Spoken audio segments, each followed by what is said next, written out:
Bienvenue parmi les Digital Doers, le podcast de ceux qui font le e-commerce. Aujourd'hui, je vous propose de nous intéresser à un aspect particulier du paiement en ligne, celui du wallet. En effet, vous le savez, les consommateurs veulent avoir le choix dans les solutions de paiement et le wallet en fait partie. Aujourd'hui, pour en parler, j'ai le plaisir de recevoir Caroline Tellier, la directrice marketing partenariat monde chez PayPal, qui était anciennement DG France de PayPal. Bonjour Caroline, avant qu'on ne parle paiement et e-commerce, pourrais-tu te présenter en quelques mots ? Bonjour, j'ai 39 ans aujourd'hui. Bon anniversaire. Merci beaucoup. Et je suis parisienne, j'ai grandi à Paris. Je suis parisienne pour encore quelques jours puisque je m'expatrie à New York à la fin du mois pour entamer un nouveau chapitre chez PayPal, puisque ça fait 9 ans, depuis hier, 9 ans, donc beaucoup d'anniversaires, que j'ai rejoint PayPal et j'étais donc DG France pendant ces 3 dernières années. Et là, je prends un rôle global au sein de l'équipe marketing, je t'en parlerai. Donc, c'est encore un nouveau service que je teste puisque j'étais au produit, j'ai commencé au produit, ensuite dans l'équipe commerciale, puis business. Et là, je rejoins le marketing pour un rôle mondial. Bon, et ben effectivement, on va en parler avant qu'on ne rentre dans les détails à la fois de ton nouveau job et puis toutes les étapes par lesquelles tu es passé. Est-ce que tu peux me dire quelle est la formation initiale que tu as faite? Tu es ingénieur, tu es, je crois, un ingénieur. Exactement, je suis ingénieur, j'ai fait l'école centrale, Paris. Et à l'issue de cette formation, tu as intégré Bain. Ouais. Et c'était quoi le moteur de l'intégration d'un cabinet de conseil comme Bain? Alors, en fait, le moteur, il n'était pas à l'origine pour Bain. Donc, moi, j'ai 2 parents qui sont entrepreneurs. Et j'avais envie de combiner mon parcours d'ingénieur avec l'entrepreneuriat. Et à l'époque, quand je suis sortie d'école, je rêvais de monter une entreprise où j'allais révolutionner quelque chose. Donc, je rêvais d'être inventeur ou inventrice. Et en fait, j'ai terminé mon cursus chez Bain, à Centrale, par une année d'entrepreneuriat.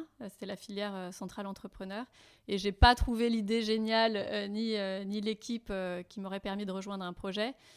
Et j'ai commencé à regarder d'autres alternatives autour de l'entrepreneuriat et notamment tout ce qui était venture capital en me disant peut-être que je peux aussi regarder ce monde-là du côté financement. J'ai pas non plus rencontré énormément d'offres parce qu'à l'époque, on me disait que c'était un secteur qui recrutait pas de juniors. Donc, j'aurais pu trouver un stage quelques mois, mais il n'y avait pas forcément de suite. Et c'est à ce moment-là que...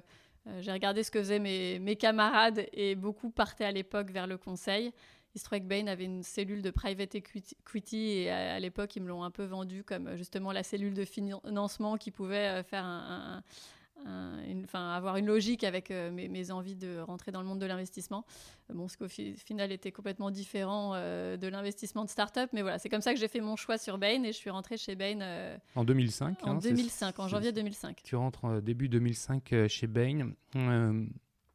Chez Bain, comment se passe l'arrivée en fait dans un cabinet de conseil? Tu es junior, tu as un cerveau bien fait, tu sors de Centrale, mais enfin, il n'empêche que face à la réalité du business, il faut encore apprendre, à mon avis, un certain nombre de choses. Comment ça se passe pour toi? Ouais, alors c'était pas évident parce que on apprend énormément de choses dans un parcours scientifique et ingénieur, mais peu de choses en rapport avec le business.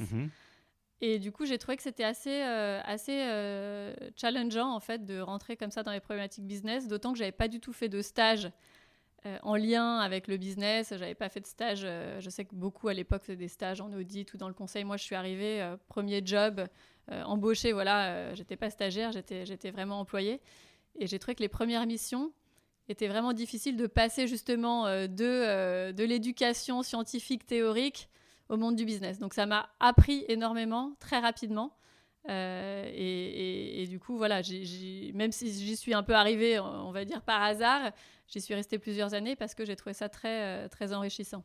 Mais alors, c'était quoi le type de client qu'on te demandait de suivre et qu'est-ce que tu faisais pour eux?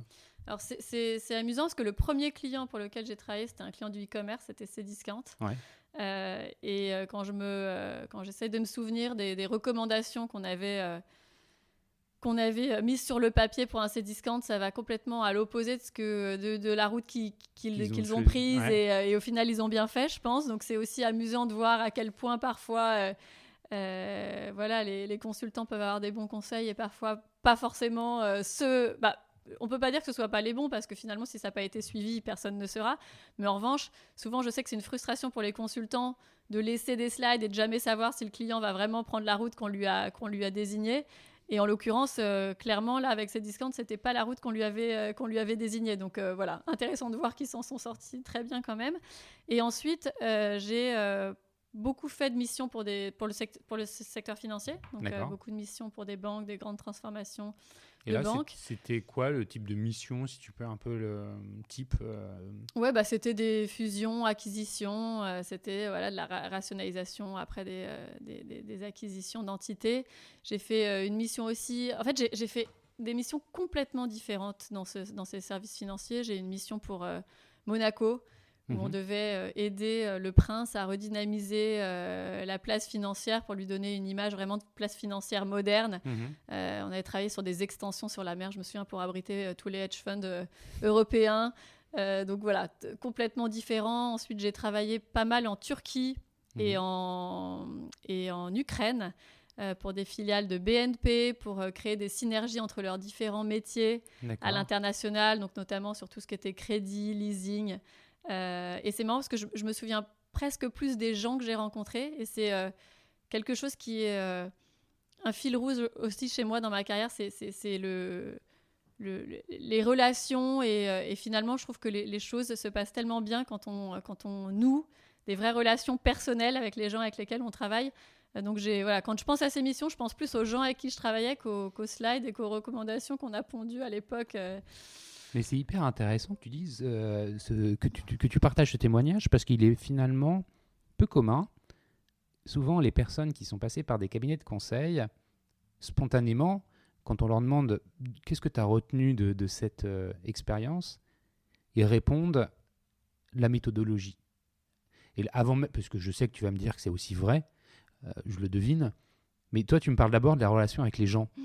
Et tu dis que c'est un fil rouge, parce que en fait, c'est quelque chose qui est une valeur intrinsèque à toi et que vouloir nouer des relations avec les gens dans le temps et construire du business finalement grâce aussi à ça. C'est complètement une de mes valeurs et tu vois, chez PayPal, on dit très souvent « company don't do things, people do ». Et ça m'a toujours parlé, cette phrase. Et peut-être qu'une façon aussi de l'illustrer, c'est que alors, si tu me demandes ce que j'ai appris dans le conseil, évidemment, je vais te parler de structuration, du fait de savoir pitcher même une idée, enfin voilà, arriver à expliquer, arriver à raconter une histoire. C'est ce dont on parle dans le conseil, raconter son histoire. Mais moi, je vois aussi très bien ce que j'ai pas appris dans le conseil, qui est demander de l'aide. Parce que dans le conseil, on va toujours te dire, tu peux pas avoir des problèmes, il faut arriver avec des solutions.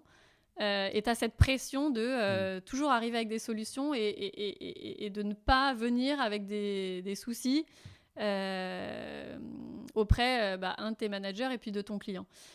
Et du coup, moi, c'est peut-être comme ça que j'ai réussi à contourner le problème quand j'étais dans le conseil. C'est du coup de nouer des vraies relations avec les clients, avec les équipes chez le client pour arriver à résoudre ces problèmes ensemble et arriver à lever les tabous sur le fait que s'il y a des problèmes, et parfois c'est compliqué de trouver la solution. Et c'est vrai que je crée vraiment des relations en interne pour que y ait pas de crainte d'exprimer. C'est une forme de co-construction finalement, la relation que tu noues avec tes clients. Probablement. Ouais. Après, ce qui est amusant, c'est que je pense que c'était un peu ma façon de m'en sortir et de me rassurer quand j'étais dans le conseil. À l'inverse, quand je suis arrivée chez PayPal, au bout de quelques semaines, mon manager m'a dit « Il y a un vrai souci, tu ne sais pas demander de l'aide, donc ne t'inquiète pas, tu n'es pas censé savoir tout. Et c'est super, c'est super si dans nos points, tu me montres que tout avance bien, mais c'est aussi important que tu me montres ce qui n'avance pas et là où il faut que on unisse nos forces et où je peux t'apporter quelque chose. » Donc, tu vois, quelque part, ce que j'ai appris un petit peu à faire dans le conseil, ce n'était pas forcément non plus très visible quand je suis arrivée en entreprise, parce que je pense que c'est un tel niveau d'exigence dans le conseil tu as du mal à te rendre compte que oui, en fait, dans l'entreprise, on est tous là pour s'aider. Et justement, companies don't do things, people do, parce que les gens sont là pour résoudre ensemble les problèmes. Et on n'attend plus de toi que tu sois... et d'ailleurs, c'est important aussi quand tu diriges une équipe de faire en sorte que tes problèmes soient les problèmes de l'équipe et de ne pas arriver toi avec tes solutions pour créer de l'émulation et créer de l'envie.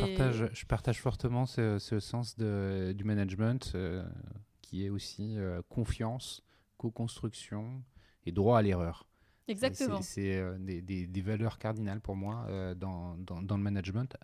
Apprendre à dire qu'on ne sait pas et on ne peut pas tout savoir. Donc, à un moment ou à un autre, il faut savoir le dire. Et je pense que le droit à l'erreur, c'est aussi une très bonne façon de l'exprimer. J'ai vraiment peu senti dans le conseil que j'avais le droit à l'erreur parce que justement, tu as cette double couche d'exigence qui est à la fois une exigence envers ton management dans le cabinet et ensuite tu repasses au grill face au client et c'est vraiment la pression qu'on te met. Alors que chez PayPal, alors je ne sais pas comment c'est dans d'autres entreprises, mais c'est vrai que chez PayPal, je trouvais qu'il y avait un rapport à l'erreur qui était vraiment exemplaire. Et moi, j'ai un CEO qui souvent nous a dit vous avez la permission to win. Vous avez la permission de réussir. Ce qui se traduit par pour réussir, parfois, il faut savoir échouer. Là où je trouvais que c'était beaucoup plus punitif dans le monde du conseil. Et souvent, j'oppose le côté punition versus permission. Et je trouve que les cultures d'entreprise où tu as vraiment cette permission de tenter, d'itérer, d'échouer, de réussir. Intellectuellement, en plus, tu es dans un confort qui est quand même bien supérieur. Exactement. Quand tu sais que tu peux te tromper, en fait, parce que tout le monde se trompe.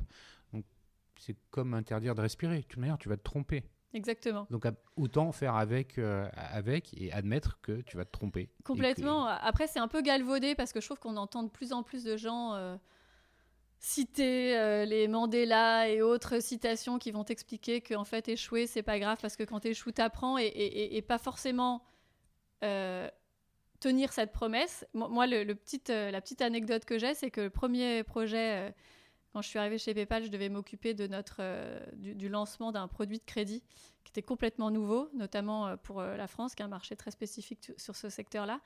Et en fait, en quelques semaines, j'ai tué le produit qu'on m'avait demandé de lancer parce que j'étais convaincue qu'il n'allait pas fonctionner. Et d'ailleurs, j'avais interviewé pas mal de clients et je voyais que ce n'était pas du tout le produit qu'il fallait qu'on lance. Et donc, concrètement, j'ai tué mon job en quelques semaines. Et à la fin de l'année, il y a eu une espèce de cérémonie de récompense des meilleurs projets, des meilleurs employés. Et dernière récompense, elle est pour moi et c'est la récompense du plus gros mot de tête.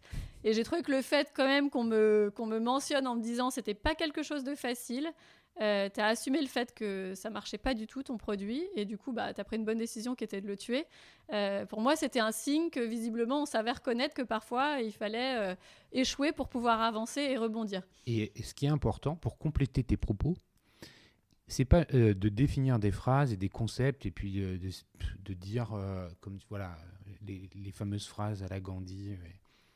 Il faut que ce soit concret et que ce soit vérifié par les équipes. Ce que j'aime bien dire, tu vas me dire si tu valides ça, mais je devine que oui. Je dis aux équipes, vous avez le droit de vous tromper. Parce que moi, je vais me tromper. Et je ne voudrais pas que vous considériez que parce que je suis votre manager, je n'ai pas le droit de me tromper et que je ne peux pas faire des erreurs. Donc, je vais en faire. Il faudra juste admettre que je vais en faire. Et moi, je vais admettre aussi que vous en fassiez. Et quand il y a une sorte de réciprocité dans le droit à l'erreur, l'expérience m'a prouvé que ça marche. On peut avancer bien. Exactement, tout le monde a le droit à l'erreur. L'important, c'est de se rendre compte assez rapidement de ses erreurs parce que je vois aussi beaucoup de gens insister. Et en fait, l'erreur, elle n'est pas grave si très vite tu t'en rends compte et tu es capable de passer à autre chose. Voilà, il l'a corrigé. Et d'en tirer des conclusions. Exactement. Tu restes 5 ans chez Bain. Ensuite, tu décides de monter ta boîte. Qui s'appelait, je ne sais pas si ça s'appelle encore, Addict Trip. Ouais. Pourquoi, comment ça se passe ce changement? Parce que là, c'est un gap qui est quand même conséquent de changer, de partir de quelque chose qui finalement avait une forme de confort. Tu savais où tu étais, où tu mettais les pieds, il y avait probablement des évolutions possibles. C'est généralement bien payé, ce genre de job. Pourquoi tu fais ça Alors, confort, oui et non, parce qu'à nouveau, pour moi, le conseil a été un moment avec des hauts, des bas, beaucoup d'exigences et parfois trop d'exigences, j'ai trouvé. Trop de pression, en fait. Moi, je suis d'un naturel assez anxieux, finalement, et donc je me mets de la pression toute seule. Donc, je trouve que quand tu sais te mettre de la pression tout seul, qu'on te rajoute 2 couches de pression en plus, c'est compliqué parfois.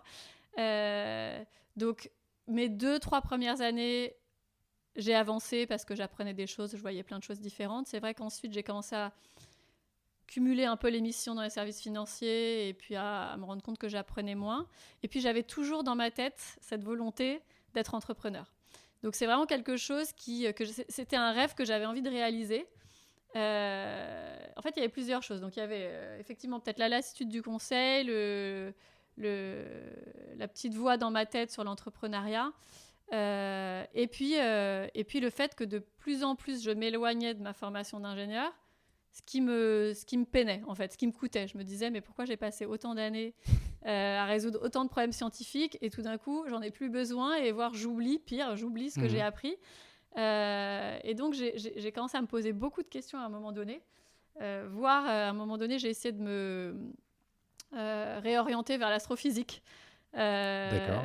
Voilà, en me disant, en plus, T'as envie de faire ce que j'ai envie de faire ce que j'aime, ouais, donc je vais voir si je peux pas faire exactement. Et en fait, bah voilà, j'ai découvert le business, mais finalement, moi, je suis une ingénieure et du coup, j'ai choisi un secteur d'ingénieur qui était vraiment très, très pointu.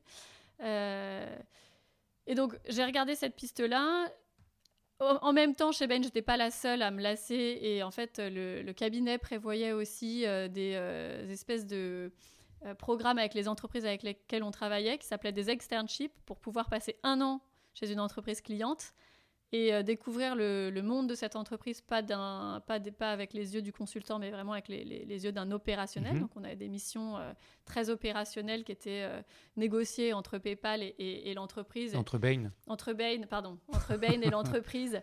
Et ce que promettait Bain, c'était de garantir le salaire, parce que, bon, et comme tu le disais, on est bien payé dans le conseil.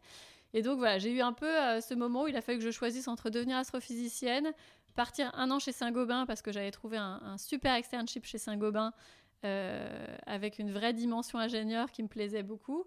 Et tout d'un coup, un copain de Centrale qui revient me voir en me disant bah voilà, je revends mon entreprise à mes associés, j'ai envie de partir sur un nouveau projet dans l'internet, je commence à regarder des choses sur le voyage, qu'est-ce que tu en penses? Là, on devine que c'est la piste voilà. que tu as choisie. La piste astrophysique, elle s'est fermée parce que peut-être que j'attendais les bons arguments pour pas le faire ou les mauvais arguments pour pas le faire. Donc concrètement, j'avais 25 ans mais j'étais trop vieille et j'étais une femme. Donc ça, c'était les mauvais arguments qui m'ont convaincu de pas le faire. Et puis après, il restait Saint-Gobain et ma start-up et je me suis dit, bah, qu'est-ce qui dans 2 ans se représentera peut-être pas et je regretterai toute ma vie de pas avoir fait. Et je me suis dit, allez, il faut que je parte sur cette start-up. En plus, Bain était hyper enthousiaste. Ils m'ont dit, écoute, ouais, c'est pas un externship standard, mais si tu veux, on trouvera une façon de le faire fonctionner. Et donc, j'ai rejoint Frédéric, mon copain d'école. Et du jour au lendemain, on s'est retrouvés tous les deux, chez lui ou chez moi, un peu sur notre feuille blanche, en nous disant, bon, bah, qu'est-ce qu'on construit? Et alors là, c'est là que tout commence. Comment on fait naître une idée? Eh bien, on fait naître une idée, je trouve, souvent pour répondre à ses propres besoins. Et tu vois, moi, chez PayPal, on a vraiment ce positionnement entre les consommateurs et les marchands. Et pendant longtemps, je me suis trouvée beaucoup plus créative du point de vue consommateur, parce que moi-même, je suis une consommatrice. Moi-même, j'achète en ligne, j'achète avec PayPal. Donc souvent, je me disais, bah tiens, voilà les frictions que j'ai aujourd'hui quand j'achète sur Internet, comment on peut y répondre et du coup, comment PayPal peut jouer un rôle. Donc là, à l'époque, pareil, sur le voyage, je me disais, bah, c'est quoi les frictions que j'ai dans mes voyages. Et en fait, on partageait tous les deux ce constat qui était que c'était, que les gens partaient beaucoup plus souvent, moins longtemps. Donc il y a plusieurs années, les gens partaient 2 fois 3 semaines. Aujourd'hui, les gens partent 8 fois 3 jours. Et que tu partes 3 semaines ou 3 jours, c'est aussi compliqué de préparer un voyage. Donc, même les statistiques Google prouvaient qu'en gros, tu passes en moyenne 17 heures pour préparer un voyage, que ce soit 3 semaines d'été ou que ce soit 3 jours d'un pont.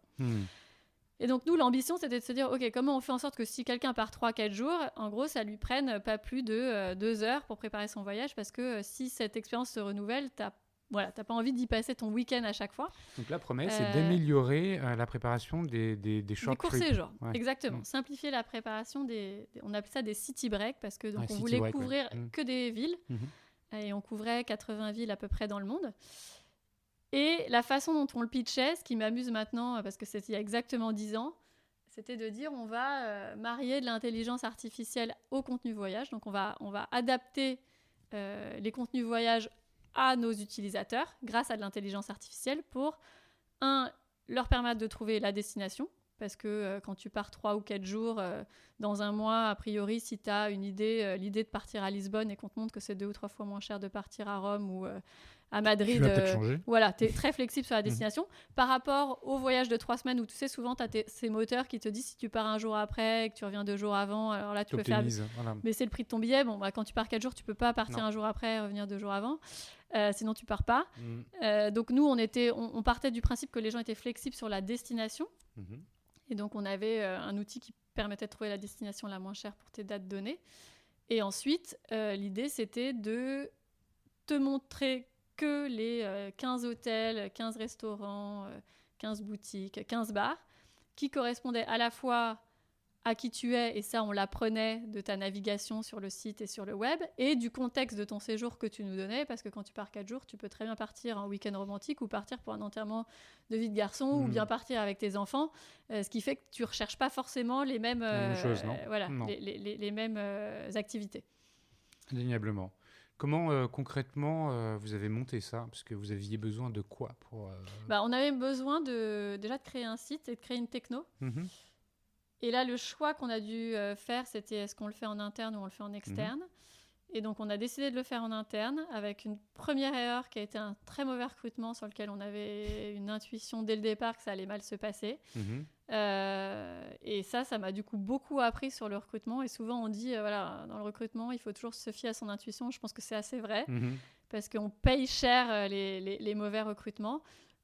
Je pense qu'il, moi, m'a un peu pénalisé, c'est que en fait, ce que j'avais négocié avec Bain, c'était de partir pour 1 an, comme un externship standard. Et du coup, je voyais un peu les semaines passer. Et du coup, j'avais envie qu'on prenne des décisions assez rapidement, ce qui n'est pas forcément la bonne chose à faire. Mais donc, ça nous a pris quelques mois. On a fini par trouver les bonnes personnes. On a créé notre équipe de développement en interne. Ensuite, on a recruté des stagiaires et une personne pour faire tout ce qui était marketing et animation du site. Et vous avez levé de l'argent? Vous aviez mis vous-même? On avait levé de l'argent. À l'époque, tu sais, il y avait ces avantages TEPA, où tu pouvais lever de l'argent auprès de business angels, de familles qui pouvaient défiscaliser en fait une partie de leurs investissements. Donc, c'était même 50% que tu pouvais défiscaliser. Du coup, vous avez levé combien? On a levé 2 fois 300 000 euros, à peu près. Et avec ça, vous avez recruté les équipes, vous avez fait le développement. Ouais. Alors, les équipes, on les a aussi associées. Donc, notre directeur technique était aussi associé. Et effectivement, ça nous a payé la création du site. C'était la création du site et la base de données. Je pense qu'il doit y avoir un enjeu de données qui était fort. Oui. Après, ce dont je t'ai pas parlé aussi, qui a été une super corde au départ, c'est qu'on travaillait avec Central sur toute la partie algorithmique et intelligence artificielle. Donc en fait, on avait un partenariat avec l'INRIA et avec Central, et on avait des étudiants, enfin notamment une, dont le projet de doctorat était l'intelligence artificielle, et donc elle travaillait pour nous. Là, on est en 2010, là, 2011. Ouais, 2010. Ouais, 2009-2010. Ouais. Et en fait, notre site a été le cas d'application de son travail. Donc ça, c'était super. Ouais. Comment vous trouvez les premiers clients? Alors, on trouve les premiers clients de façon assez standard, en fait, en achetant des mots-clés sur Google. Et ce qui a été... En fait, l'acquisition de trafic, c'est révélé être le sujet vraiment compliqué de notre modèle parce que donc, on n'était pas agence de voyage. Donc, une fois que tu trouvais ton vol et ton hôtel sur AddictTrip, en gros, tu étais redirigé vers une agence de voyage, Expedia, par exemple. Et la transaction se faisait chez eux. La transaction se faisait chez eux, pardon. Et sachant qu'eux prennent une commission à l'hôtel, donc nous, on prenait une commission d'Expedia. Donc, tu te retrouves à prendre une commission d'une commission du prix d'un hôtel, qui est quelques centimes à la fin, et à payer des mots-clés assez chers. Parce que ce qu'il faut savoir, c'est que le voyage, c'est la plus grosse industrie e-commerce. Donc, il y a énormément de concurrence. Et donc, je me rappelle à l'époque, pour acheter le mot-clé Hôtel Amsterdam, ça coûtait 4 €. Wow. Sachant que 4 €, c'était à peine ce qu'on gagnait si on arrivait à faire la vente. Or, tu vois les taux de... Tu parles du CPM, hein? Ouais. Non, je parle même du... si on vendait l'hôtel vendu par Expedia sur notre site, à la fin, la commission qu'on gagnait... c'était 4 €. Bah, c'était 1% du montant, tu vois. Je peux pas te dire exactement la commission d'Expedia, mais si c'est 10%, on va dire qu'ils gagnent 40 € et nous, 10% de ça, donc 4 €. Mais combien de gens tu transformes vraiment sur ton achat hôtel Amsterdam, c'est faible. Donc finalement, on avait un modèle économique qui était assez compliqué et qui marchait soit avec une grosse levée de fonds, parce que tu as besoin de gros volumes. Parce que tu as besoin de gros volumes et tu as besoin de gros investissements, soit sur la base d'une notoriété qui est compliquée à acquérir en peu de temps. Et tu vois, les sites de voyage qui se sont lancés à l'époque en même temps que nous, tu avais Liligo, par exemple, ou Evaneos, qui sont des sites qui existent toujours et qui fonctionnent bien. Mais je me rappelle que Liligo avait des pubs dans le métro, là où nous, on avait levé quelques dizaines de milliers d'euros. S'acheter une pub dans le métro, c'est plutôt quelques millions. Donc, effectivement, c'est un choix qu'on avait fait de lever moins, mais de se débrouiller et de créer de façon itérative notre base de clients. Et tu vois, avec le recul, je me dis que ça aurait été pas mal qu'on fasse un gros coup pour gagner en visibilité plus facilement. Et qu'on soit plus indépendant des Google et des sources d'acquisition de trafic qui sont coûteuses, en fait. Mais alors, comment l'histoire se termine Alors, l'histoire se termine, donc déjà... En fait, ce qu'on voulait faire, nous, c'était pas créer de contenu voyage, parce qu'on était choqués par tous les contenus qui existaient sur Internet, en disant, mais voilà, il y a 10 000 revues sur TripAdvisor, trouver des informations sur des villes, on en voit partout. Donc, comment on ne fait pas de gaspillage, comment on utilise le contenu existant et vraiment, on va le servir juste à la bonne personne. Or, on apprend que, en fait, quand tu réutilise des contenus existants du web, tu n'es pas indexé par Google. Non. Donc, en gros, on a dû finalement recréer nos contenus. Donc, on avait aussi... il a fallu créer une... Il a fallu utiliser des journalistes et recréer du contenu dans les villes. Dont la mission était de recruter le contenu ? Dont la mission était de produire du contenu. Oui, mais le contenu en lui-même, il a une mission. Tu produis du contenu pour le site, pour attirer du trafic. Pour attirer du trafic, et puis pour le servir ensuite aux clients qui voulaient aussi s'inspirer sur quelles activités faire dans la ville. Et au final, ce qui est amusant, c'est que l'algorithme, il ne nous appartenait pas. Donc l'algorithme, quelque part, celui de Centrale. Il est reparti à Centrale. Les moteurs de comparaison, finalement, à l'époque, on commençait à avoir pas mal de moteurs de comparaison. Alors même si on avait un moteur propriétaire sur des technos, en plus notre CTO revenait des US, donc tu vois, codait sur un langage très novateur à l'époque, donc on était très fiers de ça, mais finalement on était presque trop en avance. Et ce qui a pas mal plu, c'est nos contenus. Tu vois, à la base, on ne voulait pas finalement, c'était développer. Ça la valeur ajoutée. Voilà, et on a eu beaucoup de discussions à l'époque avec Le Point. Alors, ça ne s'est pas fait à la dernière minute, mais ensuite avec Transavia qui utilisait nos contenus. Et puis, c'est comme ça qu'on s'en est sorti, en fait, à redistribuer nos contenus. Moi, mon break a duré un peu plus longtemps, mais tu vois, je n'ai pas réussi à tirer trop sur la corde avec Bain. Donc, avant 2 ans, j'étais retournée chez Bain. On a fait vivre le site encore quelques mois parce qu'on avait plus de 70 000 visiteurs uniques par mois. Donc finalement, tu vois, en achetant plus de trafic, ça fonctionnait. Mais à un moment donné, on ne lui donnait pas les ambitions qu'on avait à l'origine. Et du coup... vous avez vendu, qu'est-ce que vous avez fait ? Liquider ? On a fini par liquider, on a cédé des contenus et puis on a liquidé le reste. Et puis voilà, on est rentré dans nos frais tous les deux. Et mon ami est reparti sur un projet... différent et moi je vais te raconter, mais voilà, je suis retournée quelques mois chez Bain. Ça a été assez express. Ouais. Et je me suis très vite... Tu vois, à l'époque où je me disais, est-ce que je retourne dans la start-up? Est-ce que, justement, on lui donne une deuxième vie, un nouveau souffle? Je me suis fait chasser par PayPal. Et du coup, ça a été le début de l'aventure PayPal. Tu arrives chez PayPal, on est tu disais, il y a 9 ans, donc décembre 2010. Ouais. Tu arrives chez 1er PayPal. décembre 2010. Tu arrives chez PayPal. Tu es dans quel état d'esprit? Parce qu'en fait, tu as vécu une sorte de zone qui n'était pas évidente, parce que tu étais à la fois plus ou moins avec un pied chez Bain, plus ou moins avec un pied dans ta start-up. C'est-à-dire avec un côté quelque chose hyper organisé, structuré, Bain, enfin voilà, et de l'autre quelque chose qu'on pourrait qualifier de plus créatif. Enfin, tu vois, plus permissif. Plus permissif, plus libre, plus enfin voilà. Et puis, tu arrives chez PayPal. Tu dirais qu'en fait, PayPal, ça a été l'entreprise qui a permis de réunir tout ça? Complètement. Ouais. Complètement. En fait, exactement. Tu as ce côté où, en fait, on est venu me chercher avec une super histoire en me disant, bah voilà, la consultante, experte des services financiers, plus l'entrepreneuse du web. C'est logique, c'est PayPal. Ouais. Sachant que moi, à l'époque, j'étais une petite cliente. Enfin, j'avais créé un compte via eBay. Et si tu veux, j'avais pas du tout PayPal dans ma tête comme entreprise où aller travailler. Donc, ils ont fait un bon storytelling. Et ensuite, le job en lui-même était aussi super cohérent parce qu'à l'époque, donc, j'ai été recrutée dans l'équipe produit pour développer les nouveaux produits et services de PayPal en France et en Europe pour rendre PayPal pertinent pour les clients européens. Donc, c'est là où tu as commencé tout à l'heure, tu commençais à parler du crédit. De crédit. Ouais, alors typiquement, on m'a dit en gros, tu as la feuille blanche, mais il y a ce truc-là qu'il faut que tu gères, qui est notre nouveau produit de crédit, que j'ai fini par tuer pour me focaliser sur d'autres choses.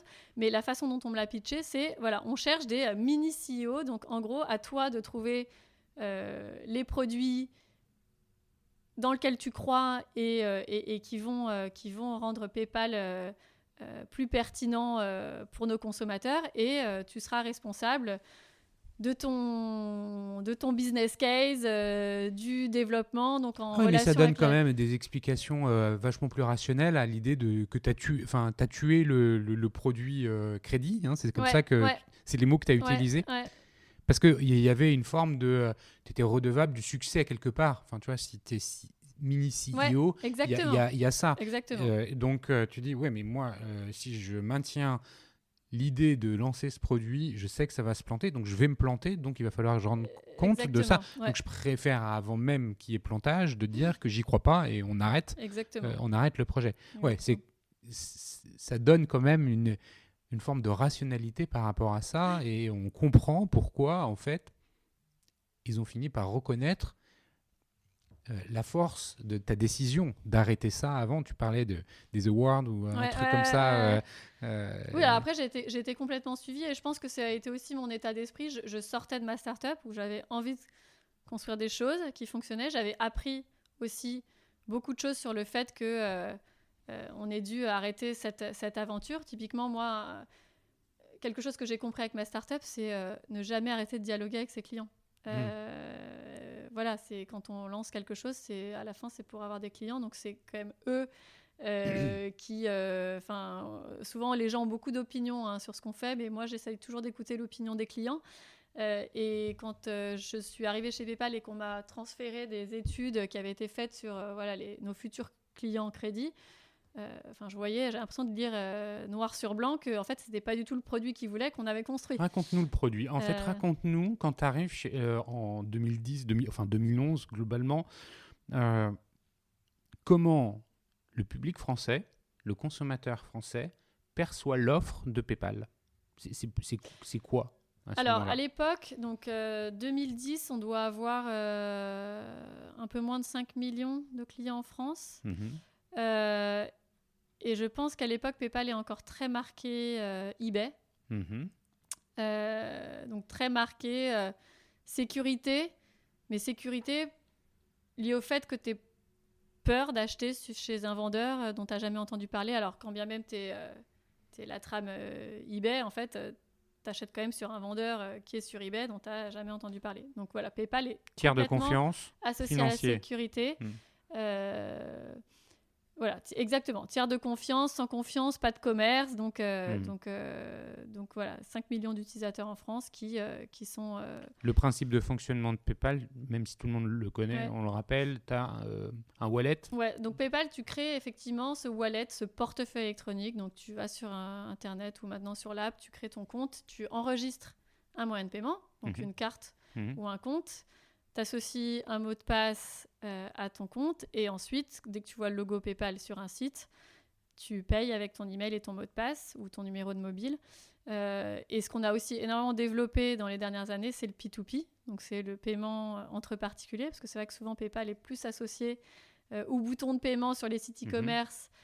Bien qu'aujourd'hui, donc, tu vois, on a fait doubler la base de clients. Aujourd'hui, PayPal, c'est 10 millions de clients actifs. Et la proposition de valeur, parce que la proposition de valeur de PayPal, elle touche à la fois le consommateur final et, dans le cadre du e-commerce, le marchand. Le marchand. Donc, il y en a deux et qui ne sont pas les mêmes. Non, qui ne sont pas les mêmes et qu'on essaie de réconcilier sur les notions de simplicité et sécurité. Donc, pour le consommateur, simplicité, tu payes avec un email et un mot de passe, voire parfois, tu prends Uber, par exemple, tu payes sans rien faire, en fait.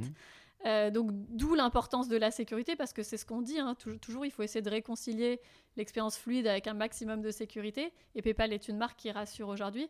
Et nous, on aime bien parler de nos sécurités sous 3 volets. Tu vois, aujourd'hui, on dit 3 en 1 sur la sécurité. Tu as le fait que tu ne partages pas tes informations financières. Donc, si c'est ta carte ou ton compte que tu as dans ton wallet PayPal, jamais tu les partages. Avec que PayPal qui le connaît, jamais ce sera partagé avec un marchand. La deuxième chose, c'est tout ce qui est lié au fait que parfois tu ne connaisses pas le marchand et tu peux avoir des doutes sur le fait que ton produit va être livré ou que ton produit va ressembler à la description qui en a été faite sur le site, même un bien intangible. Typiquement, tu vois une chambre d'hôtel sur un site et tu arrives à l'hôtel, ça ne ressemble pas du tout.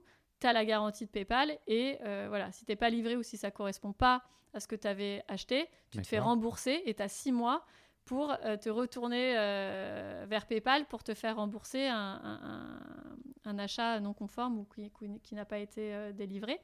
Et le troisième volet, c'est ce qui se passe après l'achat et donc les retours. Les retours, on sait que c'est un gros point de friction sur Internet. Il y a beaucoup de gens qui ne finalisent pas leur panier parce qu'ils ont peur que voilà...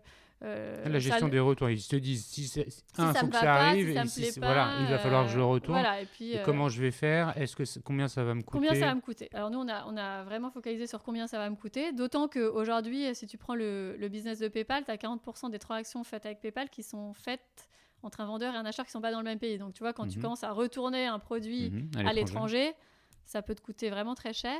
Et donc nous, on prend en charge les frais de retour. Peu importe ton achat, peu importe le pays, PayPal couvre les frais de retour postaux. Ça, c'est la proposition de valeur pour le consommateur, qui se décline avec ces trois facettes. Sachant que ce qu'il faut... Je commençais à parler de ça, mais tu as aujourd'hui en France 3,5 millions de clients qui utilisent aussi PayPal pour des remboursements, des échanges d'argent. Ce qui fait autant de personnes qui ont de l'argent, du solde sur leur compte PayPal, parce que si tu me rembourses... C'était la question que je voulais te poser. Dans quelle mesure tu peux créditer ton wallet? Est-ce que tu peux... par exemple, tu as un adolescent. Ouais.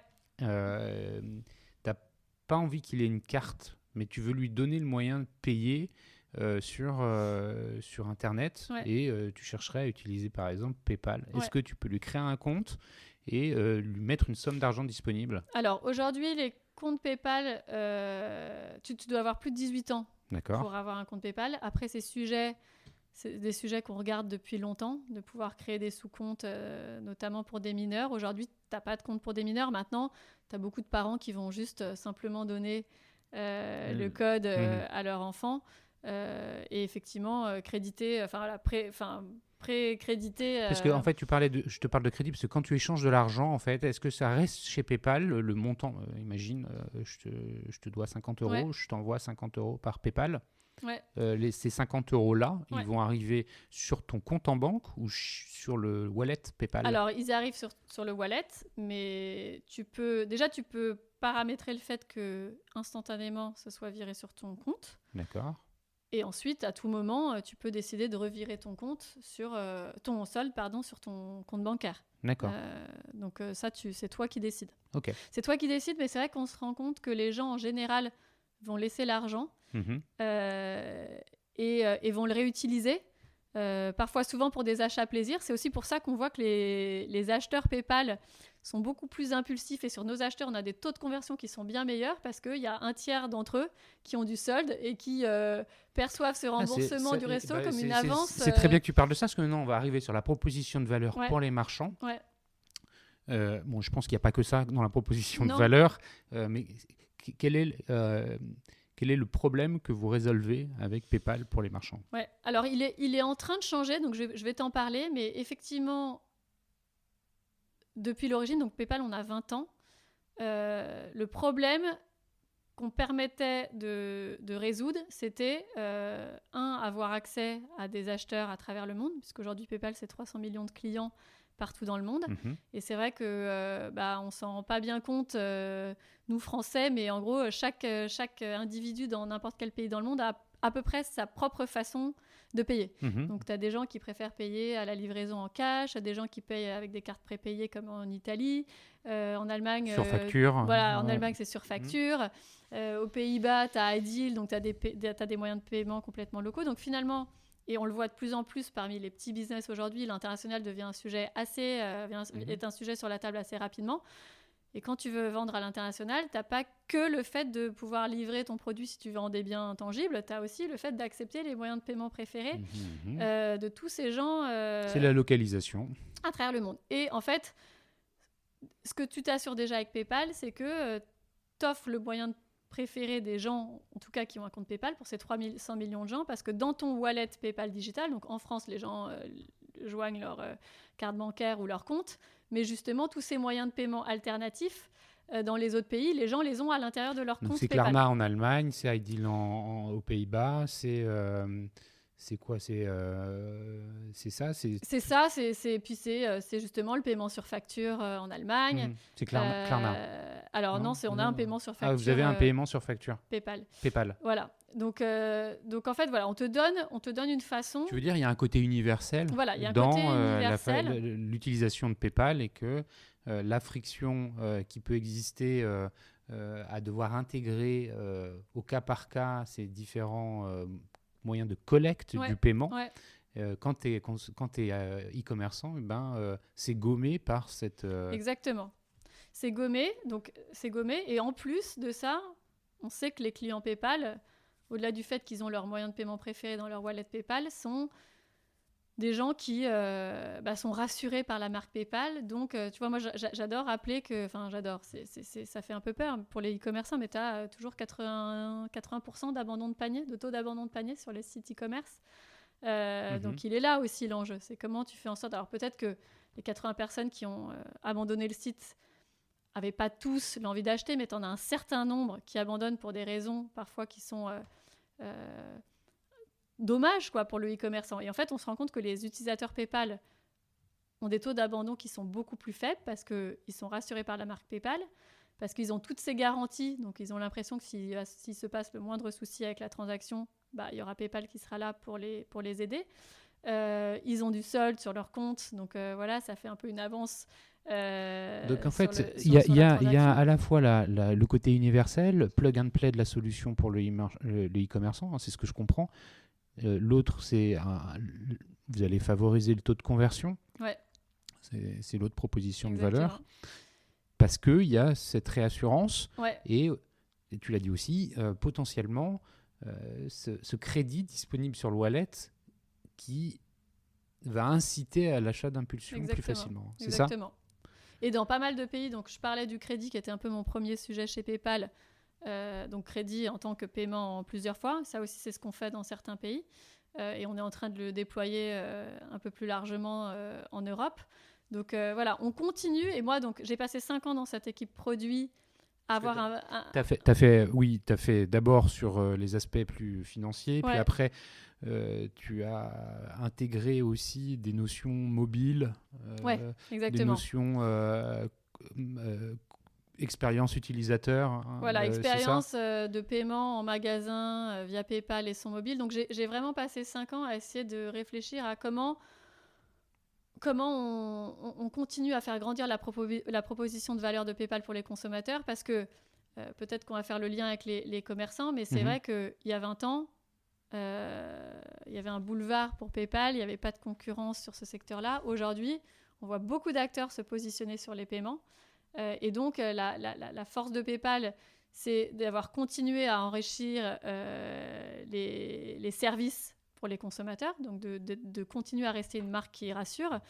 Et puis, c'est aussi nos 20 ans d'expérience dans la gestion des risques, parce que d'un point de vue marchand, c'est aussi hyper important d'offrir un moyen de paiement qui soit simple, qui te donne accès à tes moyens de paiement locaux, mais qui aussi soit sécurisé.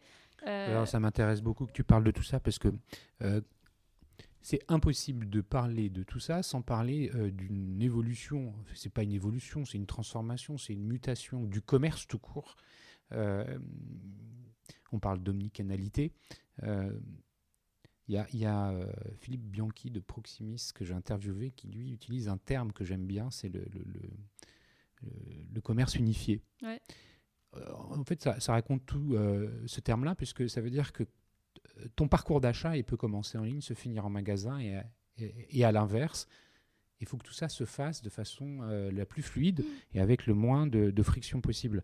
Dans ce parcours d'achat, il y a bien entendu tous les sujets liés au catalogue produit, le choix des produits, mais il y a le checkout et le paiement.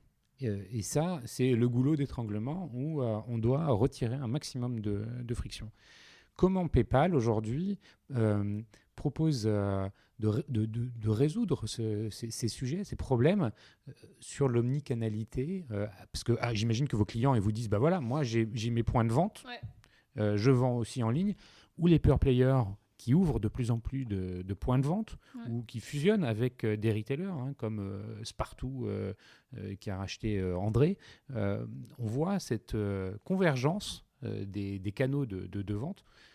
Comment PayPal, aujourd'hui, se positionne par rapport à tout ça? Alors, on est en vraie mutation aujourd'hui sur notre proposition de valeur pour les commerçants, parce que historiquement, PayPal, on va dire pour un gros commerçant, c'était le bouton PayPal. Donc, c'était une façon de payer simple, sécurisée, rapide, mais pour, donc en France, 10 millions de clients. Donc, c'est un gros quart des acheteurs en ligne. Donc, pour un gros commerçant, PayPal, c'est un moyen de paiement pour un quart de ses clients. Pour les plus petit business, PayPal était une solution tout en un. Donc, parce que quand tu intègres PayPal, aujourd'hui, la solution telle qu'elle existait sur ton site, tu peux aussi ouvrir les cartes. Donc, tu as une solution qu'on appelle Guest, où en gros, avec un bouton PayPal, tu as un paiement email mot de passe pour les gens les acheteurs qui ont déjà un compte PayPal, et pour ceux qui n'en ont pas, ils peuvent payer avec leur numéro de carte, et c'est le paiement en carte qui est powered by PayPal, mais derrière, c'est quand même la solution PayPal. Cette solution, on l'a fait évoluer récemment, parce que c'est vrai que finalement, aujourd'hui, on ne va pas se mentir, on est quand même beaucoup plus connu sur le wallet et le bouton, d'un point de vue commerçant. Et on s'est dit, en fait, on a fait quand même énormément d'acquisitions dans ces dernières années qui nous permettent aujourd'hui d'offrir une plateforme complète sur tous les services dont tu as besoin quand tu es un commerçant et qui répondent à tous les sujets qui sont liés au paiement, donc les sujets de risque. Donc récemment, on a racheté une entreprise qui s'appelle Simility. Alors, même si PayPal est très à la pointe sur les sujets de risque, on continue à s'améliorer et à se perfectionner en intégrant des nouvelles technologies. Sur tout ce qui est conformité aussi, PayPal est complètement à la pointe, notamment aujourd'hui avec ces sujets de marketplace, où il faut prouver sa conformité. PayPal est en train de développer et aujourd'hui propose une solution pour les marketplaces, pour les paiements via le wallet PayPal, mais les paiements cartes et puis tous les autres paiements alternatifs. Donc pour les marketplaces, ça veut dire pouvoir utiliser, quel que soit le vendeur sur la marketplace, c'est ça? En fait, ça veut dire qu'aujourd'hui, que tu sois un petit marchand ou un gros, tu as ce qu'on a lancé récemment qui s'appelle la PayPal Commerce Platform, qui est la plateforme qui te permet de gérer tous tes paiements. Encaissement et décaissement. Donc, encaissement, ça te permet d'accepter les paiements PayPal, mais aussi les paiements Apple Pay, iDeal, voilà, et tous les paiements cartes dans tous les pays du monde. Mais à cette plateforme, c'est aussi greffé nos nouveaux services qu'on a aussi acquis dernièrement, qui sont la gestion du risque, la gestion de la conformité, la gestion des disbursements, du paiement des sellers de la marketplace, des vendeurs. Donc, on a racheté aussi Hyperwallet qui permet de pouvoir payer tous tes vendeurs dans leurs moyens de paiement locaux, parce que quand tu prends une marketplace aujourd'hui, tu prends... Donc là, tu travailles avec directement les éditeurs de marketplace type Mano, ou est-ce que tu vas y travailler avec des éditeurs de solutions de marketplace comme Miracle? Alors, en fait, l'idée, c'est de proposer notre service à tout le monde. Donc voilà, le service sera disponible à tout le monde. Le premier acteur avec qui on a travaillé en France et qui est le premier client de la PayPal Commerce Platform, c'est PrestaShop. D'accord. Tu vois, qui n'est pas une marketplace, mais qui a lancé aujourd'hui PrestaShop Checkout. Donc, c'est une solution de paiement pour tous les vendeurs PrestaShop qui est fournie par PrestaShop et qui peut être entièrement managé sur son interface PrestaShop. Et en fait, c'est PayPal en marque blanche. Donc, c'est PrestaShop Checkout powered by PayPal. Et donc, tous les paiements PrestaShop Checkout, c'est PayPal. C'est marque blanche grise, c'est-à-dire que c'est powered by. Ouais, voilà. C'est nécessaire pour la réassurance, j'imagine. Pas forcément. Que... Alors, en fait, on a souvent parlé de la réassurance pour les acheteurs. Donc, tu vois, si tu es un marchand de PrestaShop et que tu utilises la plateforme de paiement PrestaShop Checkout powered by PayPal, tu auras toujours le bouton PayPal pour tes consommateurs. Est-ce que toi, petit business sur PrestaShop, ça te rassure que PrestaShop soit powered by PayPal ? Peut-être, peut-être pas. Ouais. En tout cas, aujourd'hui, c'est même built with PayPal. Mais voilà, aujourd'hui, le produit est co-brandé. Mais tu vois, c'est ce qu'on fait avec Facebook aussi et Instagram. Donc, ça n'a pas encore été lancé en Europe. Mais aujourd'hui, sur Instagram, aux États-Unis, quand tu vois des produits, tu peux acheter instantanément sur la plateforme d'Instagram sans avoir à sortir d'Instagram. Donc, si tu vois un article qui te plaît, tu as un bouton acheter sans avoir à sortir de la plateforme Instagram. Et là, typiquement, c'est en marque blanche et c'est PayPal derrière, et que tu payes avec le bouton PayPal ou avec ta carte de crédit, c'est PayPal. Tout le back-office, les tuyaux, c'est PayPal. Exactement. D'accord. Tu as été côté produit très longtemps, ce qui te donne une bonne expertise sur voilà, le produit, le consommateur. Et puis, tu as fini par prendre la direction de la France. Ouais. Qu'est-ce que ça a changé pour toi dans ton quotidien, dans l'exécution du business, de devoir prendre la direction de la France ? Alors moi déjà, avant la direction de la France, j'ai pris la direction commerciale de la France. Ouais. Donc tu vois, quand je te disais tout à l'heure que je voulais me rapprocher de mon monde d'ingénieur, ça a été un gros saut dans le vide.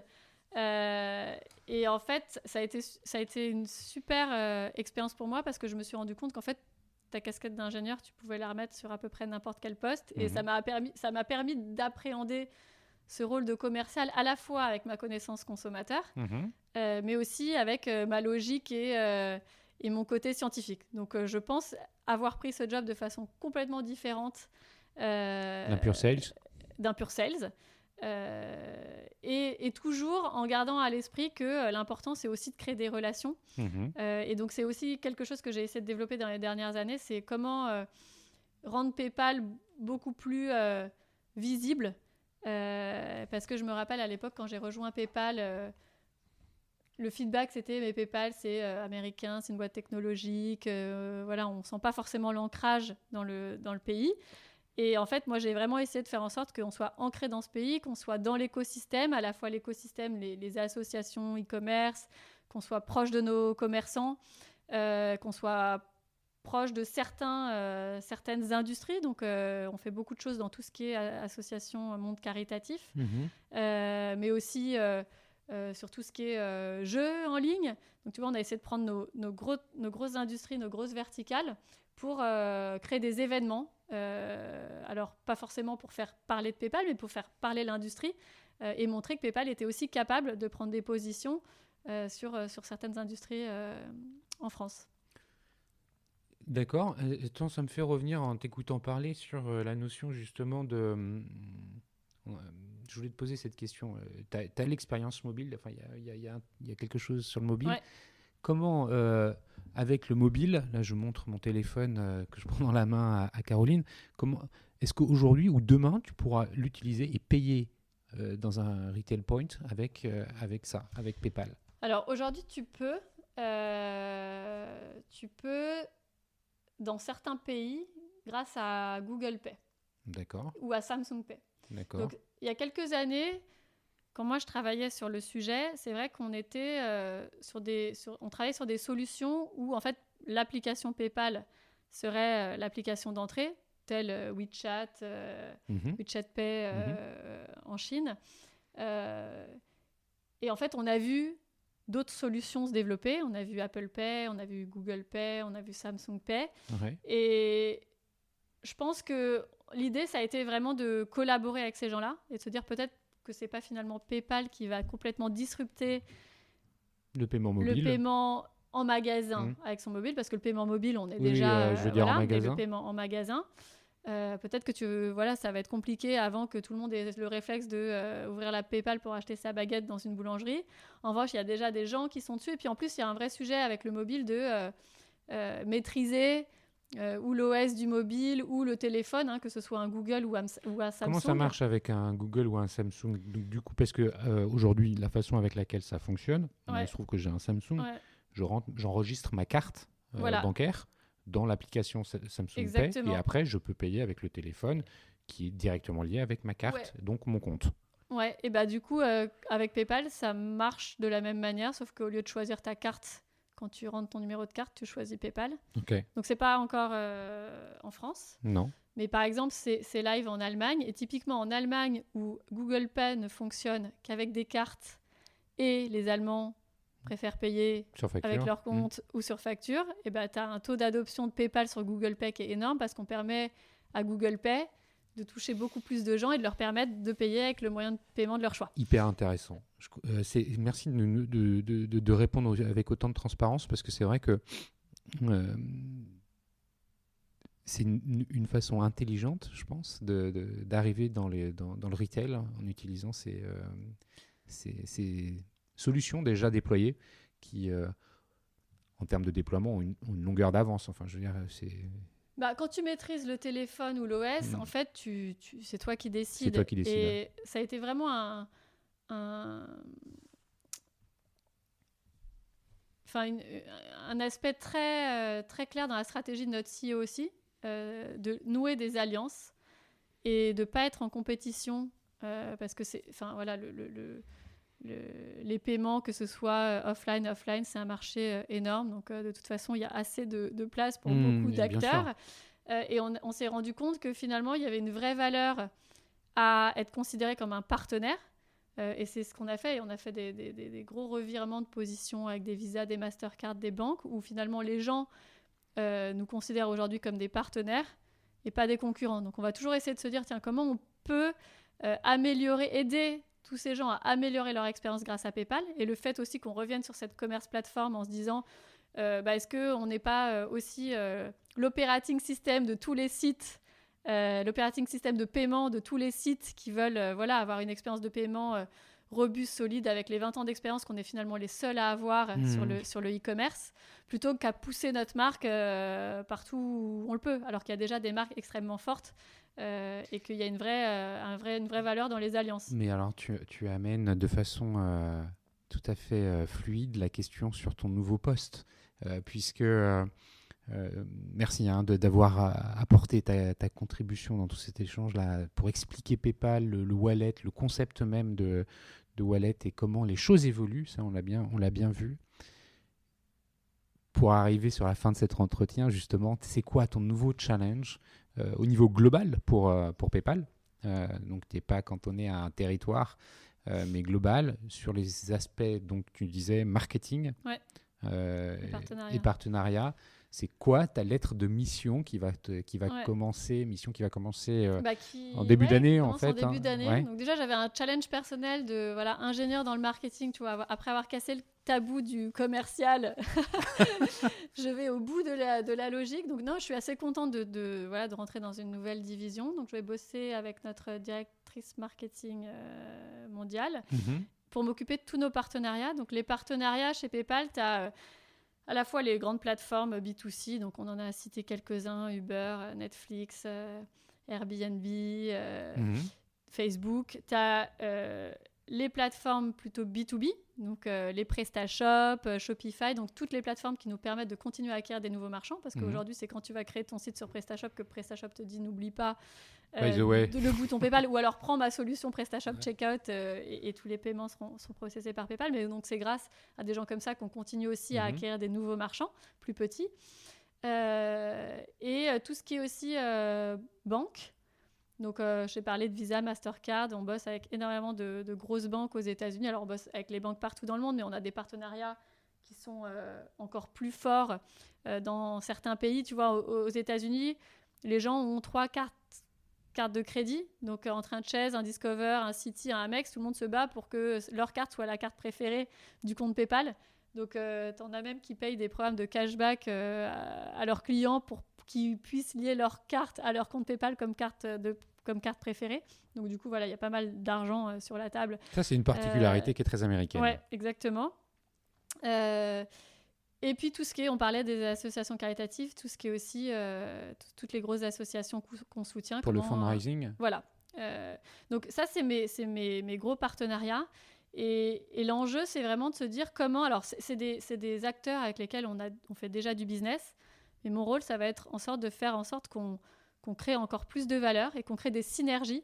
Comment on fait en sorte de permettre l'accès à notre base de clients, de 300 millions de clients à travers le monde, mais aussi de continuer à grandir grâce aux bases de clients de ces acteurs-là. Comment on crée de la valeur pour nos clients finaux, que ce soit des consommateurs, des marchands. Qu'est-ce qu'on peut continuer à leur offrir? Est-ce qu'il y a des choses... Aujourd'hui, PayPal, on a eu la chance d'être une solution un peu one size fit all, où en gros, ce que je t'ai décrit, les 3 protections en une, finalement, peu importe le pays où tu es, peu importe ton activité e-commerce aujourd'hui, tu vas avoir accès aux mêmes services. Donc, est-ce qu'il n'y a pas une valeur à faire des choses un peu différentes pour des plateformes privilégiées? Donc voilà, c'est toutes les choses auxquelles... tu vas t'atteler. Voilà. Concrètement, tu vas travailler avec les équipes PayPal de différents pays. C'est comment les choses s'articulent où tu... Ouais, je vais travailler... Donc, tu as des relais dans les pays. C'est un rôle global. Ouais, donc, c'est ça, les équipes globales, mine de rien, elles restent quand même assez souvent basées aux États-Unis, que ce soit en Californie ou à New York. Et après, j'aurai des relais dans les pays. Et typiquement, quand tu montes un partenariat avec un Google Pay ou avec Facebook... L'idée, c'est de toucher un maximum de pays, ou tous les pays où on est présent ensemble, voire ouvrir des pays ensemble. Donc, il y a vraiment un relais aussi dans les pays pour s'assurer qu'on exécute, pas uniquement aux États-Unis. Et je pense que c'était aussi l'intérêt pour eux de me faire venir. C'est le côté à la fois régional, local. Donc, je pense local avant de penser global, puisque j'étais dans un pays.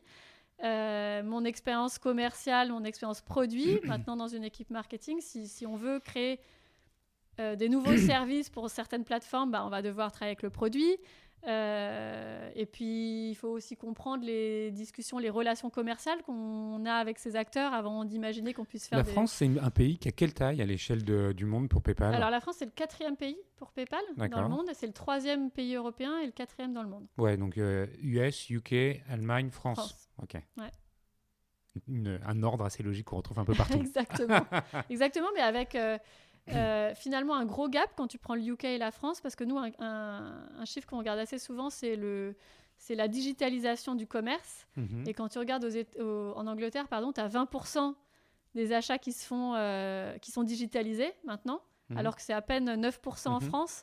Donc ça nous montre que la France fait partie des pays matures de PayPal, mais avec un potentiel de croissance encore vrai potentiel. Exactement. Si on pense qu'un jour on va rattraper... C'est intéressant de comparer le UK et la France, parce que ce sont 2 économies qui ont à peu près la même taille en termes de PIB, la même population, qui sont centralisées autour de Londres pour le UK, de Paris pour la France. C'est vrai que ça fait du sens de comparer ces 2 pays-là. Ouais, et en fait, quand tu y penses, c'est quand même assez dingue que l'Angleterre soit 2 fois plus digitalisée sur la partie commerce. Mais c'est le pays le plus mature au monde, en fait, en termes de digitalisation. Oui, et puis tu as toutes les plateformes américaines qui sont déjà en Angleterre, parce que c'est très facile. Non, mais les comportements d'achat, ils sont encore plus matures qu'aux États-Unis. Tu as raison, tu as les comportements d'achat qui sont aussi, même avec toute l'utilisation du crédit, des cartes de crédit, le fait d'avoir plusieurs cartes de crédit dans son portefeuille, on en parlait aux États-Unis, mais c'est aussi le cas en Angleterre. Écoute, merci Caroline pour cet échange. Avant de conclure définitivement, comment on peut te suivre? Est-ce que c'est LinkedIn, Twitter, Facebook? LinkedIn, on ne peut pas se tromper. Okay. Et puis je réponds. Ouais, je réponds à tout. Confirme, tu réponds. Merci encore Caroline. Merci à vous tous qui écoutez les Digital Doers. Vous êtes toujours de plus en plus nombreux. Ceux qui utilisent Apple Podcast, merci de noter 5 étoiles. Pas 4, 5, sinon ça ne sert à rien. Si vous souhaitez me joindre, vous pouvez le faire au travers de la page contact du site lesdigitaldoers.com. Merci beaucoup et je vous dis à bientôt. Au revoir.